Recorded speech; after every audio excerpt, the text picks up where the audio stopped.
सोचिए, आधी रात का वक्त है। चारों तरफ घना गहरा सन्नाटा पसरा हुआ है। पुरी मंदिर के जो मुख्य पुजारी हैं, राजगुरु भावदेव, वो अपनी आलीशान सेज पर गहरी नींद में सो रहे हैं। और तभी अचानक कमरे में ठंडक बढ़ने लगती है, इतनी कि हड्डियों तक को कंपा दे। जो दिए जल रहे थे, उनकी लौ कांपने लगती है। ये कोई आम रात नहीं थी। ये वो रात थी जब आस्था की सबसे बड़ी परीक्षा होने वाली थी और पुरी का इतिहास हमेशा हमेशा के लिए बदलने वाला था। और ये शब्द किसी और के नहीं थे, बल्कि खुद महाप्रभु जगन्नाथ के थे। वो एक भयानक सपने में अपने मुख्य पुजारी को चेतावनी दे रहे थे। और ये कोई मामूली चेतावनी नहीं थी। ये एक ऐसी वार्निंग थी जिसने राजगुरु भावदेव के सिर्फ शरीर को ही नहीं, बल्कि उनकी आत्मा को भी अंदर तक बुरी तरह से हिलाकर रख दिया था। जी हाँ, ये कहानी किसी भक्त के दुख या उसकी पीड़ा से शुरू नहीं होती, बल्कि ये शुरू होती है खुद भगवान के गुस्से से। और ऐसा वैसा गुस्सा नहीं, एक ऐसा क्रोध जो पूरी सृष्टि में प्रलय लाने को तैयार था। भावदेव ने सपने में क्या देखा? उन्होंने देखा कि भगवान जगन्नाथ अपने विराट दिव्य रूप में उनके सामने प्रकट हुए हैं। उनकी कमल जैसी बड़ी बड़ी आंखें गुस्से से एकदम लाल थीं। और फिर वो गरजे, उनकी आवाज में ब्रह्मांड का कंपन था। उन्होंने कहा, भावदेव, तुम्हारी नाक के नीचे मेरे ही घर में इतना बड़ा अधर्म हुआ है। मेरा सबसे प्यारा भक्त, मेरा मनोहर, मेरे ही दरवाजे पर अपमानित होकर भूखा प्यासा बेहोश पड़ा है, और तुम यहां चैन की नींद सो रहे हो। राजगुरु भावदेव बुरी तरह से कांप रहे थे। उन्हें एक ऐसा काम मिला था जो लगभग नामुमकिन था। सोचिए, एक अनजान भक्त को ढूंढना, फिर उसकी वो भेंट चढ़ाना जिसे सड़ा हुआ या अपवित्र माना जा रहा है, और ये सब सूरज उगने से पहले करना था। समय रेत की तरह हाथ से फिसलता जा रहा था और दांव पर पूरे पुरी का भविष्य लगा था।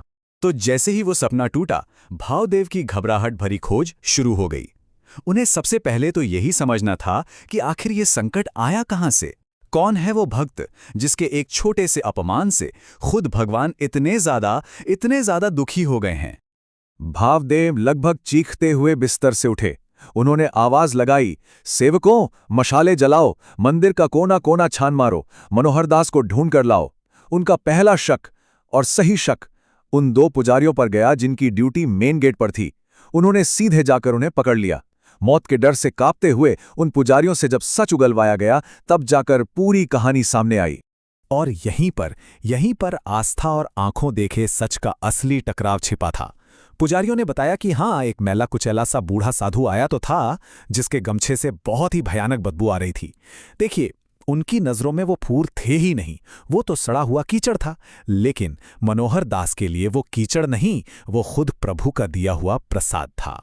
उन पुजारियों ने आखिर में कबूल कर ही लिया कि हाँ, उन्होंने मनोहर दास का बहुत बुरा अपमान किया था। उन्होंने ना सिर्फ उसकी वो फूलों वाली पोटली छीनकर जमीन पर फेंक दी, बल्कि उसे इतनी जोर से धक्का दिया कि वो बेचारा बूढ़ा भक्त जमीन पर जा गिरा और उसका दिल टूट गया।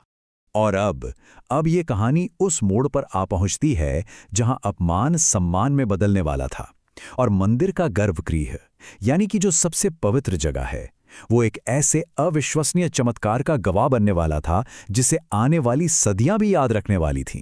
राजगुरु उसी दिशा में भागे जहां पुजारियों ने इशारा किया था, और उन्हें मनोहर दास मिल गए, बेहोश, ठीक उन्हीं सड़े हुए फूलों के ढेर के पास।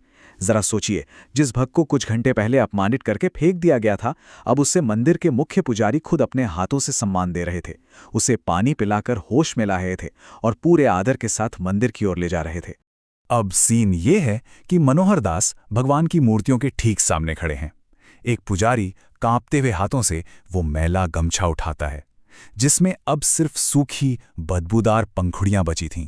सच कहूं तो उसकी हिम्मत ही नहीं हो रही थी कि वो ये अपवित्र मानी जाने वाली भेंट भगवान को चढ़ाए। उस पुजारी ने अपनी आंखें जोर से बंद कर लीं और डरते डरते उस सड़े हुए फूलों की पोटली को भगवान जगन्नाथ के चरणों से बस छुआया ही था कि उसी पल जगन्नाथ, बलभद्र और सुभद्रा जी की मूर्तियों से एक बहुत ही कोमल, दिव्य, सुनहरी रोशनी निकलने लगी। एक ऐसी रोशनी जिसने पूरे गर्भगृह को अपने सुनहरे प्रकाश से नहला दिया। सबने अपनी आंखों से देखा, उस पोटली के अंदर की वो सूखी भूरी पंखुड़ियां धीरे धीरे धीरे धीरे खुलने लगी। उनका रंग बदल रहा था, वो ताज़ा गुलाबी और सफ़ेद रंग की होती जा रही थीं। और बस कुछ ही पलों में वो सड़े हुए टुकड़े दुनिया के सबसे खूबसूरत खिले हुए कमल के फूलों में बदल गए। और फिर गर्भगृह की हवा में एक ऐसी दिव्य खुशबू भर गई जो किसी ने आज से पहले कभी महसूस नहीं की थी। वहां जितने भी लोग मौजूद थे, सब के सब हैरान, स्तब्ध रह गए। मनोहर दास तो बस घुटनों पर गिर पड़े और उनकी आंखों से सिर्फ भक्ति और खुशी के आंसू बह रहे थे। चमत्कार हो चुका था। तो सवाल ये उठता है कि आखिर ये मनोहर दास थे कौन, और उन फूलों में ऐसा क्या रहस्य था जिसके लिए खुद भगवान ने इतना बड़ा कदम उठाया और पूरी सृष्टि को दांव पर लगा दिया। देखिए, मनोहर दास कोई साधारण साधु नहीं थे। वो 10वीं सदी के एक बहुत बड़े संत और ज्ञानी व्यक्ति थे। उनकी तपस्या की तो मिसालें दी जाती थीं, लेकिन उनके लिए सबसे बड़े गुरु तो खुद पुरी में ही बसते थे। और हाँ, वो फूल भी कोई साधारण फूल नहीं थे। हुआ ये था कि अपनी कठिन यात्रा के दौरान जब मनोहर दास प्यास से बेहाल हो चुके थे, तब उन्हें कड़ाके की सर्दी में एक ऐसा तालाब मिला जो सैकड़ों लाल और सफ़ेद कमल के फूलों से लबालब भरा था। उन्होंने इसे भगवान का एक इशारा समझा, एक संकेत, अपने भक्त के लिए भेजा हुआ प्रसाद, और बस उन्होंने उन फूलों को अपनी भेंट के लिए इकट्ठा कर लिया। लेकिन भगवान की ये लीला यही खत्म नहीं हुई। इस एक रात ने एक ऐसी दिव्य परंपरा को जन्म दिया जो आज भी, सदियों बाद भी पुरी मंदिर में जीवित है और हर साल निभाई जाती है। कहते हैं कि उस रात महाप्रभु ने अपना रोज का श्रृंगार नहीं किया। उन्होंने इच्छा जताई कि वो आज रात अपने भक्त के दिए हुए इन्हीं कमल के फूलों से सजे रहेंगे। क्यों? ताकि मनोहर दास की भक्ति और उनका प्रेम युगों युगों के लिए अमर हो जाए।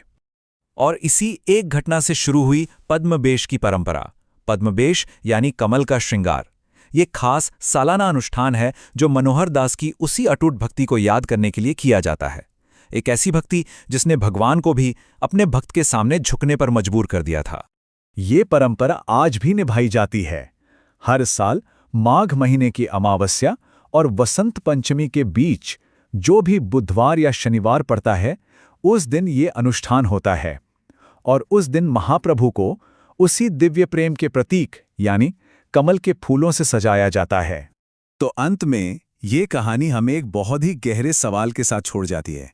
सोचिए जरा, जो चीज एक के लिए सड़ा हुआ कीचड़ थी, वही दूसरे के लिए भगवान का दिया हुआ प्रसाद थी और तीसरे के लिए साक्षात चमत्कार। तो फिर सच्ची भक्ति का असली मूल्य क्या है? क्या वो उन चीजों में है जो आंखों से दिखाई देती हैं, या फिर उस सच्चे भाव में है जो हर साधारण सी चीज को भी असाधारण बना सकता है?